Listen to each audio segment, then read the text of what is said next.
আমার স্বামী টিটু ঘর জামাই থাকত আমাদের বাড়িতে, কিন্তু সে ছিল ওর মা, কোনো কাজ করতে পারত না। কিন্তু তাকে আমি অনেক পছন্দ করতাম, তাই বিয়ে করে ফেলি। আমার মেজ ভাবি সন্তান হতো না, তাই আমার মেজ ভাই সবসময় মনমরা হয়ে থাকত, আর ভাবিকে বলতো তোকে ছেড়ে দিয়ে আরও একটা বিয়ে করব। কিন্তু হঠাৎ একদিন রাতে লক্ষ্য করলাম আমার স্বামী টিটু মেজ ভাবে ঘর থেকে বের হচ্ছে। তার কিছুদিন পর ভাবি হতে যাচ্ছে। আমি তা শুনে আমার মাথা ঘুরে গেল। তাহলে কি আমার স্বামী ভাবিকে? তাহলে মূল ঘটনা খুলে বলি। মাঝরাতে পানি খেতে উঠে নিজের স্বামীকে মেজ ভাবি ঘর থেকে বের হতে দেখে চমকে উঠল দিব্যারা মেজো ভাইয়ের 4 দিন হল ঢাকায়। এখন ভাবি একা ঘরে। আমার স্বামী এত রাতে মেজ ভাবের ঘরে কি করতে গিয়েছিল সেটা জানার জন্য আমার মাথায় ঘুরপাক খাচ্ছে। এই ঘরের দিকে স্বামীকে আসতে দেখেই দরজা ভিজিয়ে দিয়ে বিছানায় উঠে ঘুমানোর অভিনয় করল দিবালা। তার স্বামী দরজা ঠেলে সন্তর্পণে হেঁটে এসে বিছানায় তার পাশে শুয়ে পড়ল। দিবা রাই বাড়ির মেয়ে, তার স্বামী ঘরজামাই। দিবা জানে কোনো রকম অপরাধ করলে তাকে সহ তার স্বামীকে এই বাড়ি থেকে বের করে দেবে ভাইয়েরা, তাই এই ব্যাপারে আর কোনো কথা বলেন আদিবাসীরা। পরের দিন সারাদিন মুখ কালো করে রাখলেও তার স্বামী কিন্তু কে এই বিষয়ে কিছুই জিজ্ঞেস করে না সে। তারপরে রাতে দিবা আর কিছুতেই ঘুমাতে পারে না। তার বিশ্বাস তার মেজ ভাই যতদিন শহরে আছে প্রতি রাতেই বোধ হয় তার স্বামী মেজর ভাবে ঘুরে গেছে। কিন্তু ঘরে গিয়ে কি করল এইটা তো আমি দেখি নাই, শুধু দেখতাম মেজ ভাবের ঘরে যেত। কেন যেত দিবার মনে সন্দেহ সৃষ্টি হল। তার বিশ্বাসকে সত্যি প্রমাণিত করতেই যেন ধীরে ধীরে টিটু দিবালার পাশ থেকে গুড়িয়ে মেঝেতে নামান। এরপর পা টিপে টিপে ঘরের দরজা খুলে বাইরে চলে গেল। রাত এখন করতে হবে, একটা দুইটা। তৃতীয় কোনো কাজ না জোগাড় করতে পারায় ভাইদের উপর নির্ভর করেই বেঁচে আছে তারা দুজন। দিবালাটি তুলেই অর্থ উপার্জনের অক্ষমতায় পুষিয়ে দেয়। সারাদিন গাধার মতো বাড়ির কাজ করে। সারাদিন কাজ করায় শরীর এত ক্লান্ত হয় যে সারারাত মরার মতো ঘুমোয় দিবা না। কতবার তিতোতা কাপড় দিয়ে দিবালার ঘুম ভাঙাতে পারেনি। তাই রাতে যে দিবালা জেগে থাকতে পারে এমন কোনো ভয় ছিল না বলা যায়। আর এই সুযোগে মেজ ভাবের ঘরে যেত। কিন্তু কেন এত তা আমি কিছুই জানতাম না। পরদিন রাতে দীপা ঘুমায়নি। সে রাতে জেগেছিল তার স্বামী কি করে তা জানতে। তখনই দেখল দিবালার স্বামী বিছানা থেকে ধীরে ধীরে উঠে গেল, ঘর থেকে বের হয়ে মেজ ভাবের ঘরে গেল। কিছুক্ষণ পর মেজ ভাবি ঘর থেকে চিৎকার শোনা যাচ্ছে। মনে হচ্ছে ভাবির এক অন্য রকম চিৎকার। আমি ভাবতে থাকলাম কি হতে যাচ্ছে এখানে। আমি কিছুটা আন্দাজ করতে পারলাম না আসলে ওই ঘরে কি হচ্ছে। টিটু চলে যেতেই বালিশে মুখ গুজে ফুপিয়ে কেঁদে উঠল দিবানা। সে তার স্বামীকে কত ভালোবাসে, সে কি করে সারাদিন তার জন্য, আর সে কিনা তার সাথে বিশ্বাসঘাতকতা করতে পারে। দিবালা ভাবল এইভাবে ঘরে কেন আমার স্বামী টিটু যায়, এটা আমার যে করে হোক জানতে হবে। পরের 2 রাত অনেক চেষ্টা করেও জেগে থাকতে পারল না দিবালা। সারাদিনের কাজের দখলে এতই ক্লান্ত থাকত যে মাঝরাত পর্যন্ত বিছানায় শুয়ে জেগে থাকা তার পক্ষে অসম্ভব ছিল। তারপরে যখন মেজ ভাই চলে এলো তখন থেকে দিব্যা কিছুটা নিশ্চিন্ত হল। তার কয়েকদিন পর এক রাতে গভীর ঘুমে ঘুমিয়ে রয়েছে দিব্যারা। অনেক ধাক্কাধাক্কি করে তাকে উঠল তার স্বামী টিটু। ঘুম জড়ানো ক্লান্ত কণ্ঠে দিবালা বলল, কি হয়েছে, এত রাতে ডাকেন কেন? লাইটটা একটু জ্বালাও তো। সারাদিন কাম কইরা কুল পাই না। উনি আছেন তার চিন্তায়, এখন ঘুমান। এই বাড়ির সবচেয়ে অবস্থাপন্ন বলা যায় মেজ ভাই শহীদকে। তার স্ত্রী অবস্থাসম্পন্ন ঘরের মেয়ে। শহীদ মিয়ার বড় চালের আড়তের ব্যবসা, গ্রামের দিকে হলেও শহীদের ঘরটা দেখার মতো। ইট সিমেন্টের দেওয়াল আর টিনের দোচালা। তার ডান পাশে 2টা ইটের তৈরি ছাপরা ঘরে থাকে ছোট ভাই বাদল, তার বড় ভাই জলিল। তাদের 2টা ঘরের মুখোমুখি উঠোন পেরিয়ে একটা টিন আর বাঁশের তৈরি ঘর। এখানে দিব্যারা আর টিটুর সংসার। দিবালা খুব চিকন আর কালো হওয়াতে বাবা মায়ের মৃত্যুর পর 3 ভাই অনেক খুঁজেও কোনো পাত্র পায় না। শেষমেশ এক ভবগুড়ে ভাই মাগো ছেড়ে টিটুকে ঘর জামাই হিসাবে আনে। ভেবেছিল টুকটাক কিছু কাজে তাকে লাগাবে, কিন্তু সে পুরকর্মা। সেই দিনের প্রায় 1 মাস পর বাড়িতে বিরাট উৎসবের মতো আয়োজন হল। দিবার আর ছোট ভাইয়ের 2টা, বড় ভাইয়ের 3টা সন্তান হলেও মেজ ভাই বিয়ের 4 বছর পরেও সন্তানের মুখ দেখতে পারেননি। মেজ ভাই আর একটা বিয়ে করবেন কি না এটা নিয়ে চিন্তাভাবনা করছিলেন। যে স্ত্রী তাকে সন্তানের মুখ দেখাতে পারবে, মেজ বুকে তাহলে এই বাড়ি ছেড়ে চলে যেতে হতো। ঠিক এই সময়ে আনন্দের সংবাদটা পেলাম সবাই। মেজ বৌমা হতে চলেছে। মেজ ভাইয়া আর ভাবি আনন্দ দেখে কে এই উপলক্ষে এই উৎসব আয়োজন। দিবারা যখন আনন্দের সাথে কিন্তু কে এই খবরটা দিল তখন সে সামান্য একটু মুচকি হেসে বলল, ভালি তো। শুনছিলাম কোনো ফকিরের কাছ থেকে পানি পড়া নিচ্ছে। ফকির কামেল? সে ও কি যাবে নাকি সেই ফকিরের কাছে? কোথায় থাকে সে?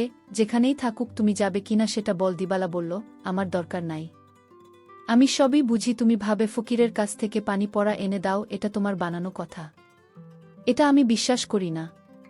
দিদারা আরও বলল, আমি একদিন তোমার এই রহস্য খুঁজে বের করব। আর যেদিন তুমি ধরা পড়বে সেদিন বুঝতে পারবে তোমার কি অবস্থা হয়। কিন্তু তখন বলেছিল তুমি আমাকে বিশ্বাস করো না। দিবালা বলল, করি, কিন্তু তুমি তোমার প্রতি আমার বিশ্বাস দিন দিন উঠে যাচ্ছে। যতদিন পর্যন্ত আমি জানতে না পারব তুমি মেজ ভাবের ঘরে কেন যাও ততদিন পর্যন্ত তোমার প্রতি আমার বিশ্বাস হবে আর হবে না। দিবা রাই কথা বলে ঘুমাতে গেল। তার স্বামীটি তো তার সাথে শোয়া ছিল, কিন্তু হঠাৎ করেই দেখল তার স্বামী বিছানায় নাই। তখন দীপারা চিন্তায় পড়ে গেল। আজও চলে গেল। ভাবি রুম থেকে এক প্রকার চিৎকার আসতে শুরু করল। আমি কিছুই বুঝতে পারলাম না এটা কিসের চিৎকার। মনে হচ্ছে মেয়েলি কণ্ঠ। প্রায় 1 ঘন্টা পর দিবালা দেখতে পেল মেজ ভাবি রুম থেকে বের হতে। দিবার মনে দিন দিন সন্দেহ বাড়তে লাগল। তারপর দিবালা ভাবল, একদিন আমি জানালা দিয়ে দেখব তারা কি করে। দিবার স্বামী দিন দিন দিবালার প্রতি কমে যাচ্ছে। কিন্তু আজ 2 দিন যাবৎ দিবালার স্বামী মেজ ভাবে রুমে যাচ্ছে না, সেটা লক্ষ্য করল দিবালা। দিবারা তার স্বামী তাকে জিজ্ঞেস করল, একই আজকাল তো তোমায় আর দেখি না ভাবি রুমে যেতে। তার স্বামী তাকে একটা কাপড় দিয়ে বলল, তোমার বাবার বাড়ি থাকি বলে তুমি কি আমায় যা বলবে তাই মনে করবে? সব কিছুর ভিতর শুধু কি তোমার অধিকার আছে আমার নেই? এর মধ্যে হঠাৎ খবর আসলে মেজ ভাবি মা হতে চলেছে। দিবা সেটা শুনে চমকে গেল। কারণ মেজ ভাবি স্বামী মানে আমার মেজ ভাই, এত সমস্যা ছিল। তাহলে কিভাবে সে মা হতে চলল? আমার মাথায় কোনো কাজ করছে না। আমার মনে সন্দেহ হতে লাগল। দিবার তার স্বামীকে বলল, আপনি এখন আর দেখি দিবার রুমে যান না কেন? তখন কি করব সেটা আমার ব্যাপার। যাই হোক, আমি এবার অপেক্ষায় আছি কখন আবার আমার স্বামী তার রুমে যায় সেই প্রতীক্ষায়। এর কিছুদিন পর তার স্বামী কিভাবে রুমে গেল, তারপর আমি জানলা দিয়ে যা দেখলাম তা দেখে আমার চোখ ছানাবড়া হয়ে গেল। দিবালা এই দৃশ্য দেখে সে বিছানায় শুয়ে কান্না করতে লাগল। ঠিক তখনই আমার স্বামী তো আমার রুমে এসে পড়ল। আর আমায় বলতে লাগল, আরে শাহানা, লাইট জ্বালাও না। দেখ কি দেয়। বিরক্ত হয়ে বিছানা থেকে নেমে লাইট জ্বালালো দিবানা। তারপর চকিতে এসে বসল। কিন্তু তার সবগুলো দাঁত বের করে হেসে পাঞ্জাবির পকেট থেকে এক জোড়া চুড়ি বের করল।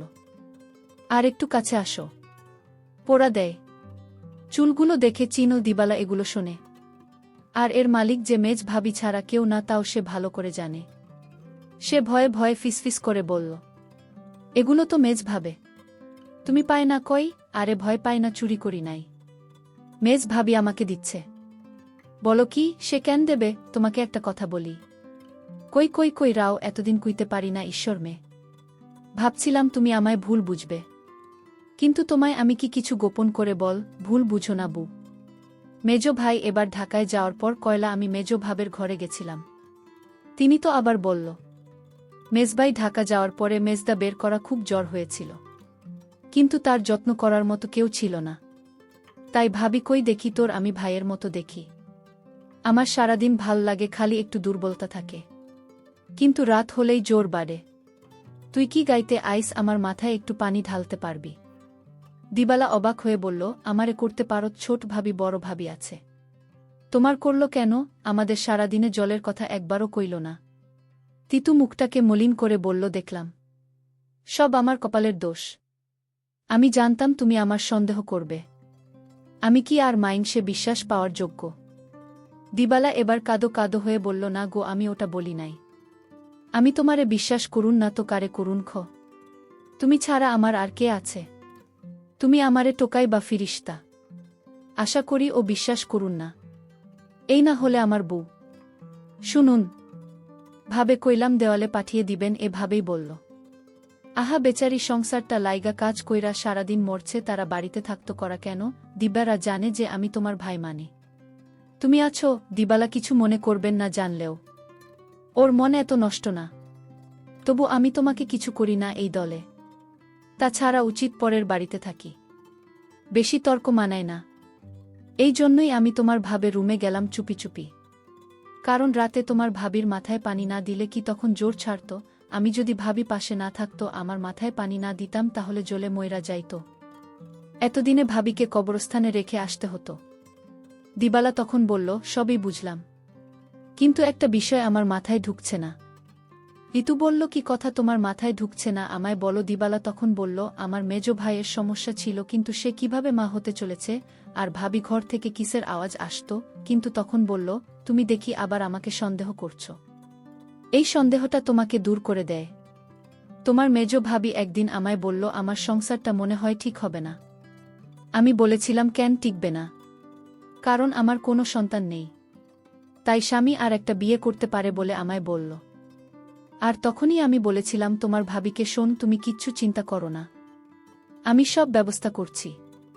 আমি তখন এক ফকির বাবার কাছে গেলাম।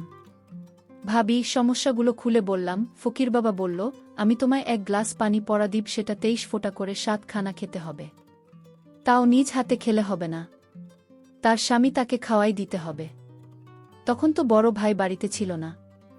আমি কোনো উপায় না পেয়ে এক গ্লাস পানি পড়া নিয়ে আসলাম। আর এই ফকির বাবার পানি পড়া খেয়ে আল্লাহর রহমতে সে সন্তান লাভ করেছে। বুঝলে এবার দিবানা? আর তোমার ভাবি ঘর থেকে যে শব্দ আসত সেটা ছিল এলইডির শব্দ। তুমি তো শুধু শুধু আমার সন্দেহ করতে। দিবার চোখ ভিজে ওঠে। আহা, তার এই স্বামীকে আর ভাবি কি নাকি সে ভুল বুঝেছে? কি বাজে চিন্তাই না করেছে সেই রাতে তার স্বামীকে ভাবে ঘর থেকে বের হতে দেখে। সে সিদ্ধান্ত নেয় তার সহজ সরল এই স্বামীকে আর কোনোদিন সন্দেহ করবে না। সে কিছু বলল, আমি সেবা যত্ন করাতে ভাবে সুস্থ হইয়া গেল, তাই তো খুশি হইয়া দিলেই চুরি জোড়া কোয়েল দি বাজারে দিও। তবে দিনের বেলা এটা পুরো না শাহ না বুঝি তো পরের ঘরে থাকি 5 লোকে 5 কথা বলব। দিবা তখন কেঁদে কেঁদে বলল, আমি তোমাকে অনেক কষ্ট দিয়েছি, তোমাকে অযথা সন্দেহ করছি। আসলে তুমি নিষ্পাপ। দিবালা বলল, তুমি মেজ ভাবের ঘরে গিয়ে মেজ ভাবিকে মায়ের মতো যত্ন করে সুস্থ করে তুলেছে, এরকম স্বামী এখনকার যুগে পাওয়া বড় কঠিন। দিবা বলল, আমায় ক্ষমা করে দিও তুমি। তুমি ক্ষমা না করলে আল্লাহ আমাকে ক্ষমা করবে না। কিন্তু তখন হেসে বলল, আমি তোমাকে ক্ষমা করে দিয়েছি। বন্ধুরা, আজকের গল্পটি কেমন লাগলো তা অবশ্যই কমেন্ট করে জানাবেন। আর এরকম নতুন নতুন ভিডিও পেতে আমার চ্যানেলটিকে সাবস্ক্রাইব করে পাশে থাকবেন। ধন্যবাদ।